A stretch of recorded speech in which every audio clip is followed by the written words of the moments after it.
ஆண்டவருடைய இனிய நாமத்தில் உங்களை சந்திப்பதில் மிக்க மகிழ்ச்சி அடைகின்றேன்.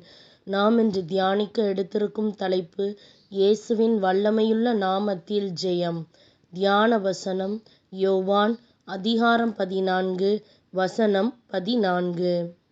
நீங்கள் என் பெயரால் எதை கேட்டாலும் செய்வேன். இந்த வசனத்தின் மூலமாக கடவுள் நமக்கு உணர்த்துவதை சிந்திப்போமா?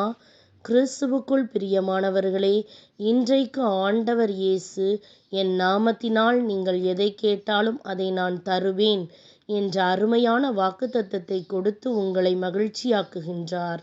அன்பானவர்களே, உங்கள் வாழ்விலும் இப்படி செய்யப் போவதாக இறைவன் கூறுகின்றார். என் நாமம் என்று இந்த வசனத்தில் குறிப்பிடப்படுவது மிகவும் முக்கியம் வாய்ந்ததாகும்.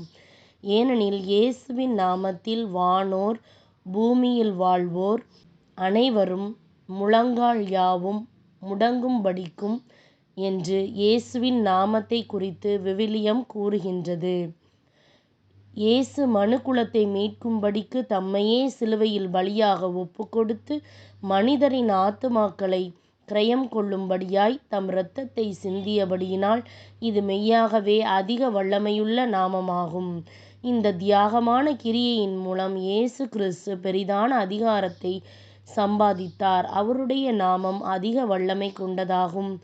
ஆகவேதான் இயேசு வானத்திலும் பூமியிலும் சகல அதிகாரமும் எனக்கு கொடுக்கப்பட்டிருக்கின்றது என்று கூறுகின்றார்.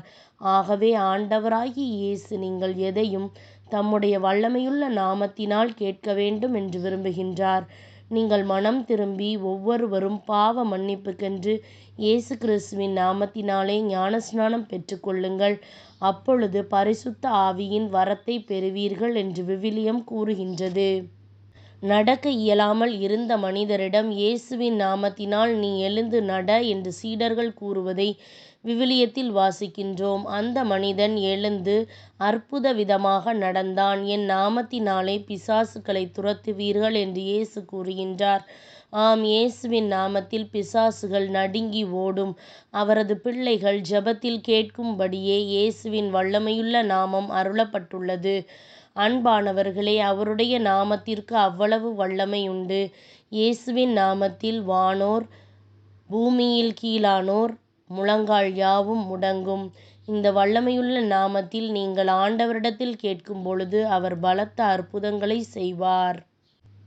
இயேசுவின் நாமத்தை சுதந்தரித்து இன்று அவருடைய பிள்ளையாக அவருடைய நாமத்தை உபயோகிக்கும்படி உங்களை உற்சாகப்படுத்துகின்றேன். ஆண்டவர் உங்களுக்காக பலத்த கிரியைகளை செய்வார். சிந்திப்போம், வாழ்வாக்குவோம். நாம் ஜெபிக்கலாமா? அன்புள்ள ஆண்டவரே, உம்முடைய வசனத்தின் மூலம் என்னோடு பேசுகிறதற்காக உம்மை ஸ்தோத்திரிக்கின்றேன். எனக்காக நீர் சிலுவையில் செய்த தியாகத்திற்காக நன்றி செலுத்துகின்றேன். ஆண்டவரே, நான் உம்மிடம் மன்னிப்பையே நாடுகின்றேன். என்னை உம்முடைய விலையேற பெற்ற இரத்தத்தினால் கழுவி உம்முடைய நீதியுள்ள பிள்ளையாக மாற்றும். எல்லா நாமத்திற்கும் மேலான இயேசு என்ற வல்லமையுள்ள நாமத்தை எனக்கு தந்ததற்காக உமக்கு ஸ்தோத்திரிக்கின்றேன். உம்முடைய வல்லமையான நாமத்தில் எனக்கு விடுதலையும் சமாதானமும் சுகமும் உண்டு. உம்முடைய நாமத்தில் இருளில் உள்ள எல்லா வல்லமையும் நொறுங்கும். உம்முடைய நாமத்தினால் நான் வாழ்வில் ஜெயம் பெறுவேன். உம்முடைய வல்லமையுள்ள நாமத்தினால் என்னை அற்புதங்களின் பாதையில் நடத்துவதற்காக உமக்கு நன்றி. தகப்பனே, எல்லா மகிமையும் கனமும் உமக்கே உரியது. இயேசுவின் நாமத்தில் ஜெபிக்கின்றேன் நல்ல பிதாவே, ஆமேன். இந்த நாள் ஜெயம் பெறும் நாளாக அமைவதாக. Praise the Lord.